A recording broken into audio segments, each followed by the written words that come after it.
Hey, welcome back to my channel. In this video, I'm gonna talk about top 5 best RTX 3050 GPU. Starting at number 5. AMD Radeon RX.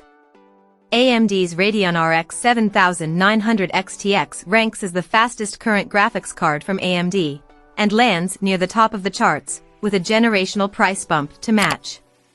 Officially priced at $999, the least expensive models now start at around $900, and supply has basically caught up to demand.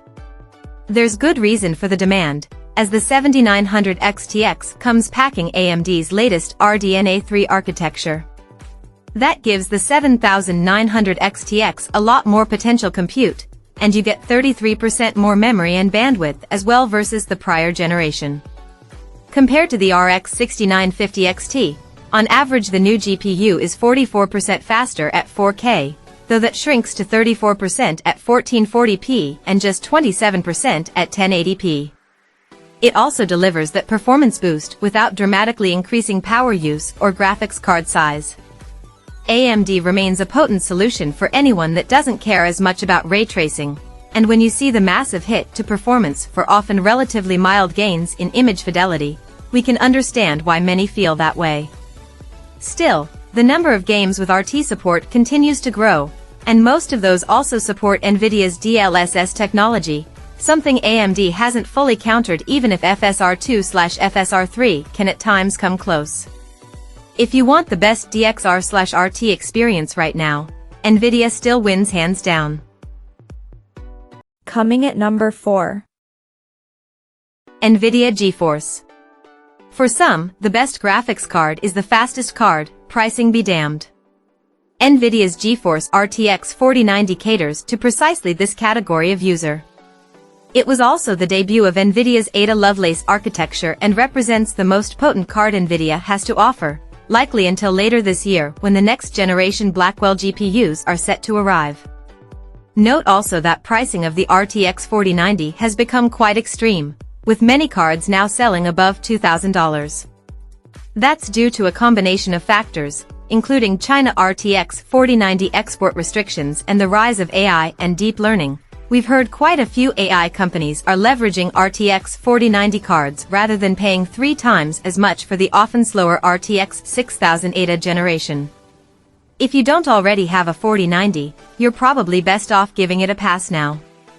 The RTX 4090 creates a larger gap between itself and the next closest Nvidia GPU. Across our suite of gaming benchmarks, it's 35% faster overall than the RTX 4080 at 4K, and 32% faster than the RTX 4080 Super. It's also 47% faster than AMD's top-performing RX 7900 XTX, though it also costs nearly twice as much online right now. At number 3. Nvidia GeForce RTX. Nvidia's RTX 4070 didn't blow us away with extreme performance or value, but it's generally equal to the previous generation RTX 3080, comes with the latest Ada Lovelace architecture and features, and now costs about $150 less. With the launch of the RTX 4070 Super, see above, it also got a further price cut and the lowest cost cards start at around $530. We recently looked at the RTX 4070 versus RX 7900 GRE, and ultimately gave the nod to the Nvidia card. That's based more on the Nvidia ecosystem, including technologies like DLSS and AI features, as well as the very efficient architecture. If you're only interested in performance, the RX 7900 GRE makes a compelling case. Nvidia rarely goes after the true value market segment, but with the price adjustments brought about with the recent 40 series supercards, things are at least reasonable.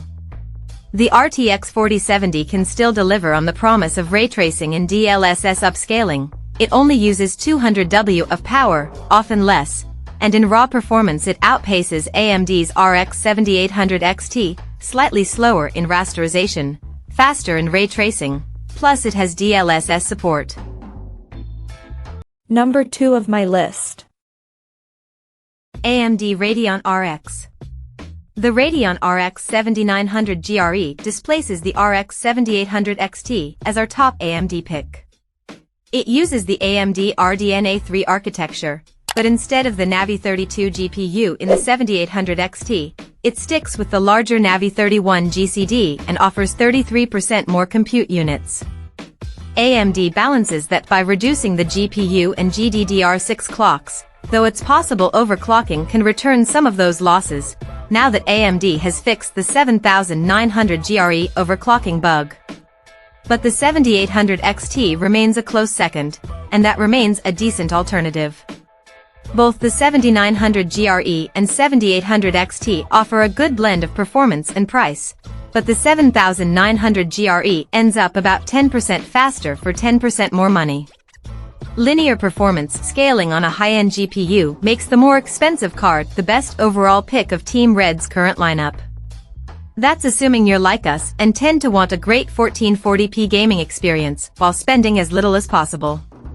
There are certainly faster GPUs, but the 7900 XT costs 27% more while delivering about 20% more performance, so diminishing returns kick in beyond this point. Efficiency has been a bit hit or miss with Radeon R3, but the 7900 GRE ends up as AMD's most efficient GPU right now, thanks at least in part to the reduced clocks. More processing clusters running at lower clocks is a good way to improve efficiency. It's also faster than the previous generation 6950 XT while using over 60W less power. In addition, you get AV1 encoding support and DP 2.1 video output, plus improved compute and AI capabilities. It's over 3 times the image throughput of the 6950 XT in Stable Diffusion, for example. And number 1. Nvidia GeForce RTX. Nvidia refreshed its 40 series lineup at the start of 2024 with the new Super models. Of the 3, the RTX 4070 Super will likely be of interest to the most people. It inherits the same $599 MSRP as the non-Super 4070, which is dropped to $549 to keep it relevant, with all the latest features of the Nvidia Ada Lovelace architecture.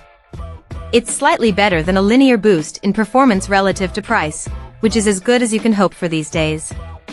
There appear to be plenty of RTX 4070 Super base MSRP models available at retail. We like the stealthy black aesthetic of the Founders Edition, and it runs reasonably cool and quiet, but third-party cards with superior cooling are also available, sometimes at lower prices than the reference card.